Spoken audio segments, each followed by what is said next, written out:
कौन है Marcos commando जिसे मोदी ने जम्मू कश्मीर संभालने के लिए उतार दिया है? मार्कोस के सामने एनएसजी के जवान भी कुछ नहीं। मार्कोस का एक जवान 100 पाकिस्तानी सैनिकों को धूल चटा सकता है।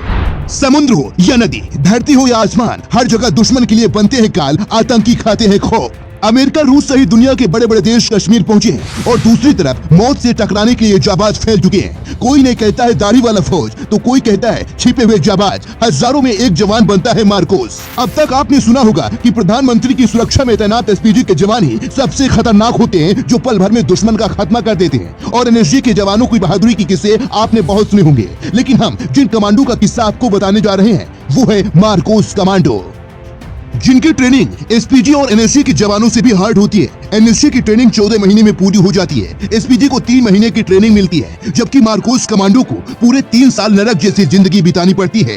कीचड़ में हाथों में वजन लेकर दौड़ लगानी पड़ती है। 11 किलोमीटर की ऊंचाई से कूदना होता है। हालो और हाहो नाम की खतरनाक ट्रेनिंग से गुजरना पड़ता है। नरक जैसे माहौल से रहकर खुद को दिखाना पड़ता है। सोना छोड़िए, पानी और खाना सब कुछ लिमिटेड होता है, क्योंकि उन्हें पूरा करना होता है देश के लिए सबसे बड़ा मिशन। जब देश पर संकट आता है तो यही कमांडोज याद किए जाते हैं, चाहे वह 26/11 हो, चाहे फिर ऑपरेशन कैक्टस हो।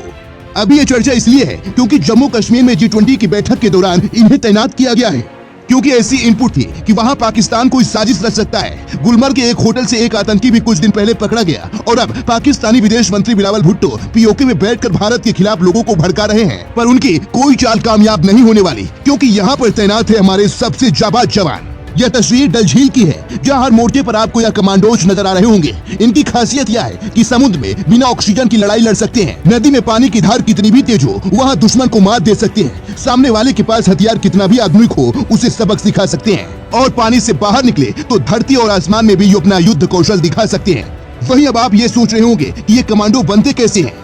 मार्कोस कमांडो की ट्रेनिंग अमेरिकी नेवी सेल्स की तरह होती है। मार्कोस फोर्स में फिलहाल 1200 कमांडो है। यह फोर्स 1987 में बनाई गई थी। इन्हें दुनिया के सबसे आधुनिक हथियार चलाने की ट्रेनिंग दी जाती है। मतलब मार्कोस को आप सुपरमैन भी कह सकते हैं। मार्कोस कमांडो टीम के पास बेहतरीन स्नाइपर होती है, जो दूर से ही दुश्मन के माथों के बीचों बीच गोली मार देते हैं। ये कई तरह के असॉल्ट राइफल चलाने में माहिर होती है। इन्हें मगरमच्छ और दाढ़ी वाला फोर्स भी कहा जाता है। कश्मीर में लगातार आतंक विरोधी मिशन में तैनात इनकी ट्रेनिंग के लिए उन्हीं जवानों को चुना जाता है जो अपनी शुरुआती 20 साल की उम्र में होते हैं।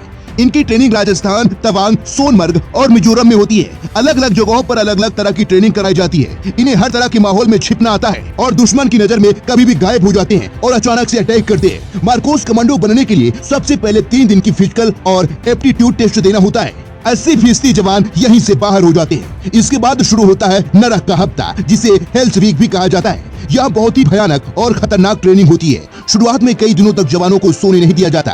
कमर तक कीचड़ में सिर पर 20 किलो वजन लेकर दौड़ लगाना पड़ता है। इस दरिया को जो पार कर गया वो बनता है मार्कोस। अब आप समझ गए होंगे कि आखिर मोदी शाह ने G20 की सुरक्षा के लिए मार्कोस कमांडो को ही क्यों उतारा है। श्रीनगर में G20 समिट हो रही है, जहां पर दुनिया के 20 देशों में हो रहे भारत, पाकिस्तान और दुनिया के बाकी देशों को यह संदेश देना चाहता है कि कश्मीर अब सिर्फ भारत का एक अंग है। अगर पाकिस्तान इसके बारे में सोचेगा तो पीओके भी उससे छीन लिया जाएगा। इस बात का डर था कि आतंकी कोई हमला कर सकते हैं, लेकिन जब आतंकियों को यह बात पता चली कि यहाँ पर चप्पे चप्पे मार्कोस कमांडो की नजर है, तो कश्मीर से आतंकी गायब हो गए। अगर गलती से भी कोई आया तो ये मार्कोस कमांडो उसका धुआं बना देंगे। देश की सुरक्षा में तैनात इस मार्कोस कमांडो के लिए एक बार जय हिंद जरूर लिखें।